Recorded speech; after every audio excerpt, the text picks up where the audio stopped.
Hello mga kapatid, magandang hapon po. Kumusta na po kayo? At nasa mabuting kalagayan po kayo? Ngayon mga kapatid, meron na namang bagong nangyari na milagro. Last December 25, 2013, dun po ito nangyari sa Poland, sa Hyacinth Shrine, Saint Hyacinth Shrine in Legnica, Poland. So maganda po ito, babasahin natin. So, nangyari po ito sa Christmas season, mga kapatid. December 25 pa. No? Ang ganda nito. No?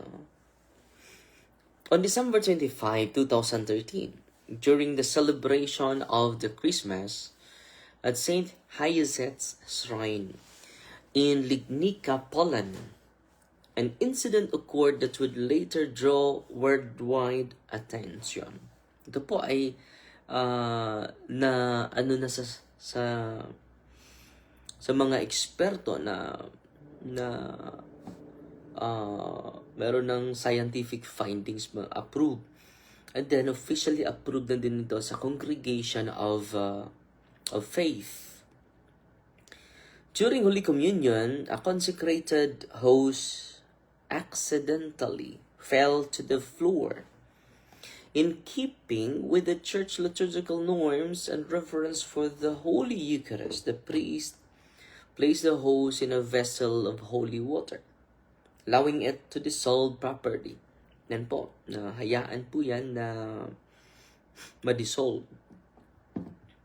However, after 2 weeks, the host had not fully dissolved.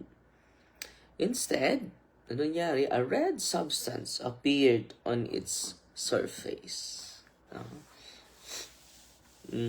After 2 weeks, mga kapatid, hindi na dissolve.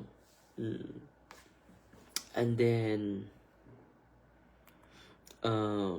may may dugo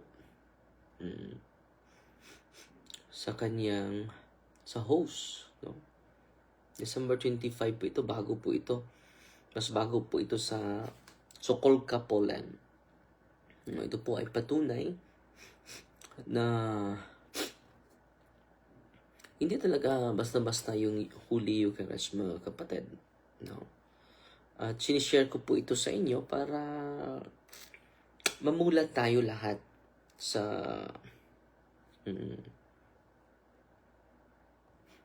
katotohanan sa salita ni Kristo.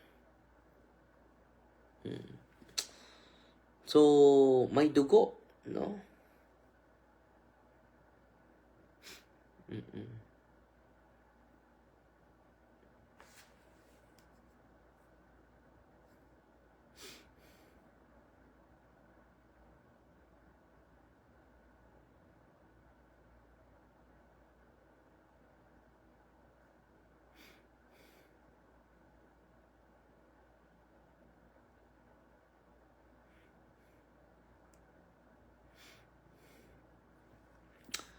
So, grabe, no? Hindi to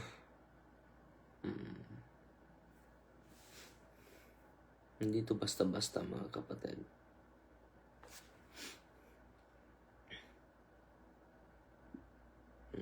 Wait muna, mga kapatid, ha? So, grabe ito, no? Nangyari po ito sa December mismo.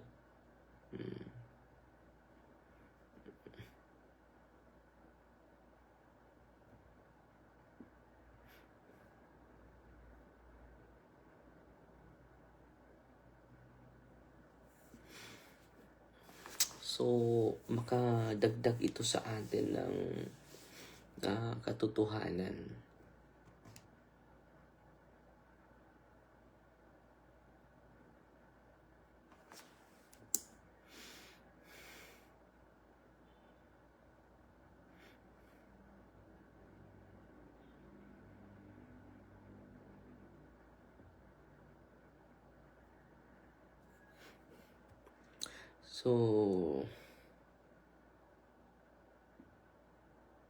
So grabe no na hindi po na corrupted pala, no?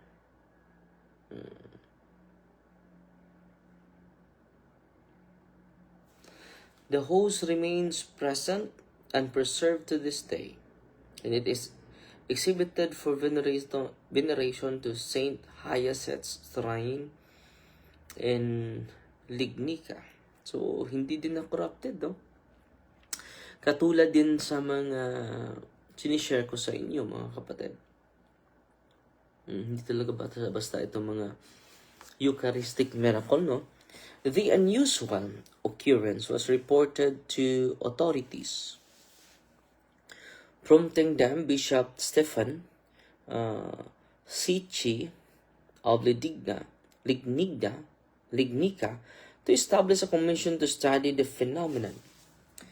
Subsequently, examinations later indicated that the substance was human cardiac muscle tissues, with characteristics described by a specialist as typical of agony.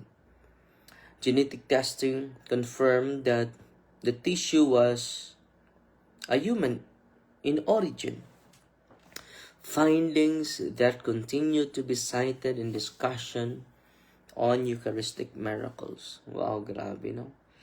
13 years later, the 2013 Christmas Eucharistic miracle remains a point of reflection for the faithful, especially during the Christmas season, inviting renewed reverence for the mystery of the Holy Eucharist.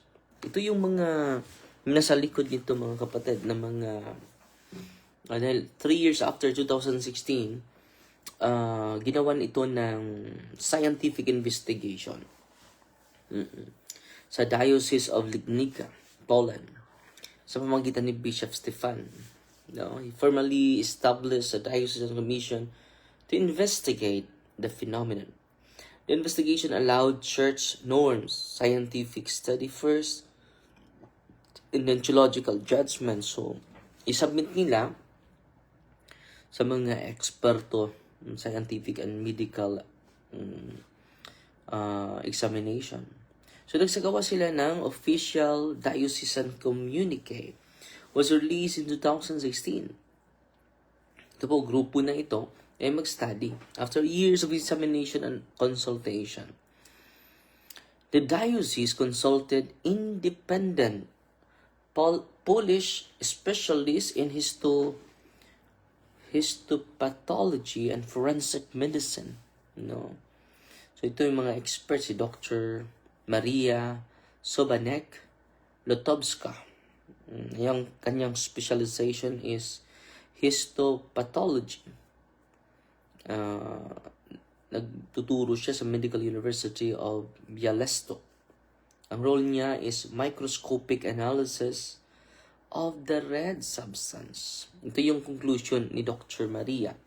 Identified human cardiac muscle tissue, eucardium. Tissue showed advanced degeneration typical of agony. So, itong may-ari nitong grabe yung stress and torture, mga kapatid. Cardiac fibers were interwoven with the bread structure, not merely placed on it. So, hindi talaga nilagay. So, kandugtong talaga yung flesh at saka yung bread. Yun talaga yung hindi nila maintindihan paano nangyari yan, no? Si Dr. Stanislaw Solkowski, isang pathology, Medical University of Bialystok, so affiliated siya sa university ito. So, nagsagawa ng independent confirmation of tissue type and condition. So, hindi lang isang scientist ang nag-investigate nito. Confirm human myocardial tissue. To the same sila conclusion, ha, itong mga mga doktor na ito. Observe pathological feature consistent with severe stress. Katulad na sila ang suffering. Found no evidence of artificial insertion or manipulation. Wala talagang, hindi ito nilagay yung yung flesh, hindi nilagay sa bread, yung hindi ini-insert yung flesh at dugo sa tinapay. So, sila dalawa nagpatunay, no? So, ang nangyari mga kapatid, itong findings na ito, 2016, sinasubmit nila sa Roma. Vatican acknowledged through the Congregation for the Doctrine of Faith, permission for veneration, not dogmatic declaration. So, ina-acknowledge na po ito sa simbahan. The material, they stated only what science can state. So sa mismong dalawang scientists, the material examined is human cardiac muscle tissue, integrated with the host, showing signs of extreme suffering with no evidence of manipulation. Hindi po ito manipulate, no? So the church concluded, ito yung conclusion ng simbahan, the phenomenon cannot be explained naturally. It is worthy of belief and veneration. Faith in the Eucharist does not depend on this miracle. Ito lang pa itong milagro, totoo naman. Totoo naman yung katotohanan patungkol sa Eucharist. So, independent medical experts identified, human heart tissue showing agony, integrated the host, leading the church to recognize the event as a Eucharistic miracle worthy of reverence. So, ang ganda, no? Maka-inspire sa atin lahat. So, dito naman tayo sa, biblical na about sa Eucharist. John chapter 6, verse 50 to 51. Anong sabi ni Kristo? Dito tayo sa biblical na statement niya. This is the bread that comes down from heaven, so that one may eat it and not die. I am the living bread that came down from heaven. Whoever eats this bread will live forever. And the bread that I'll give you is my flesh. For the life of the world, my flesh. No? So itong sinabi ni Kristo, mga kapatid, hindi lang po ito ordinaryo, no? Hindi totoo po ito, no?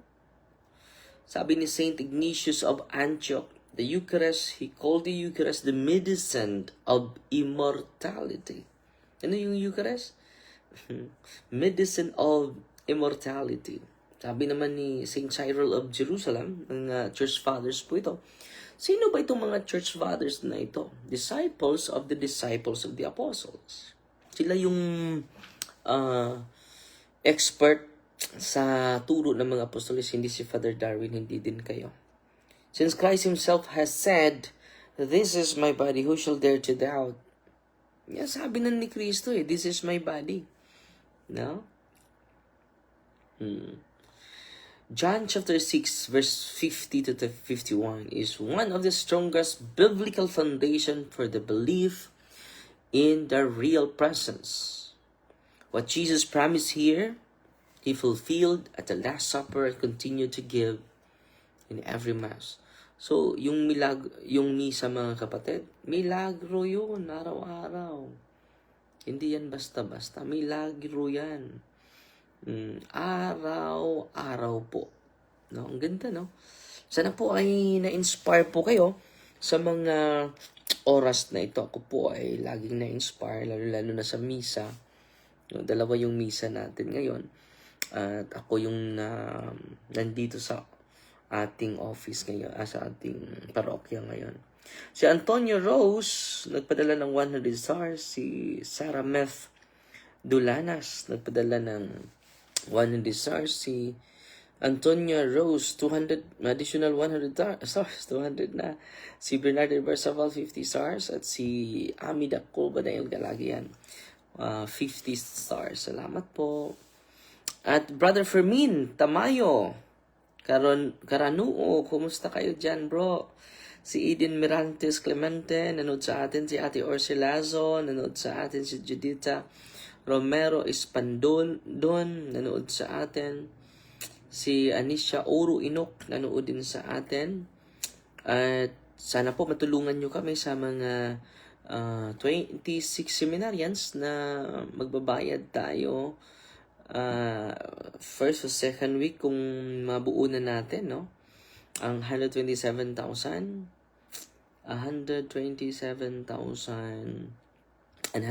pesos. So noong June, ito po yung cash disbursement natin sa year 2025. Sa June, nakabayad tayo dahil mga 22 pa yung seminarians natin. No? Pero ngayon, 26 na or 20 seminarians pa. 118 po yung nabayad natin. 118,150 pesos. Sa July, 99,700. Sa August, 117,900. Sa September, 100,300. Sa October, 108,270. Sa November, 120,400. Sa December, 127,150. Ang total of seminarians, every month, dagdagan ng 2-3, no? Total of seminarians po ay 26 seminarians. Ang total po from June, pinopost ko po ito, from June to December, ang nabigay natin sa mga seminarista ay ang laki na. Salamat po sa inyo, ha. 791,870 pesos po, no, ang nabayaran natin sa mga seminarian.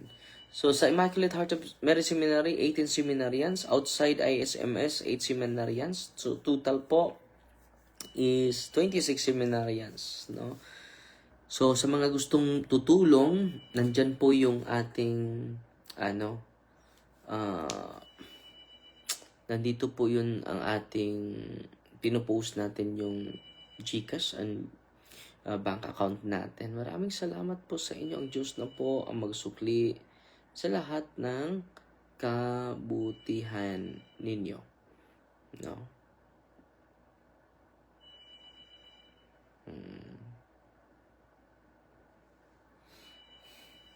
Sana po ay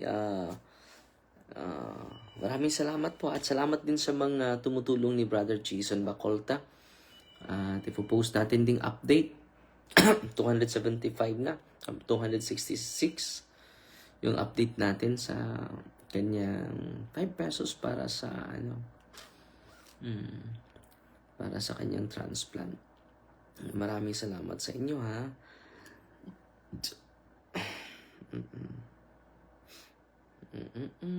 Ito na po. So yung update natin sa kanya 269, ngayon 275 na po. So malaking tulong po, at mag-update ako araw-araw para sa kanya. Kahit 5 pesos, malaking tulong na po yan sa kanya. Malaking tulong na po yan sa kapatid natin na may karamdaman po. So, yan lang po muna, ha. Fighting Maria Tatak's FD with a humble heart po. In the name of the Father, and of the Son, and of the Holy Spirit. Amen.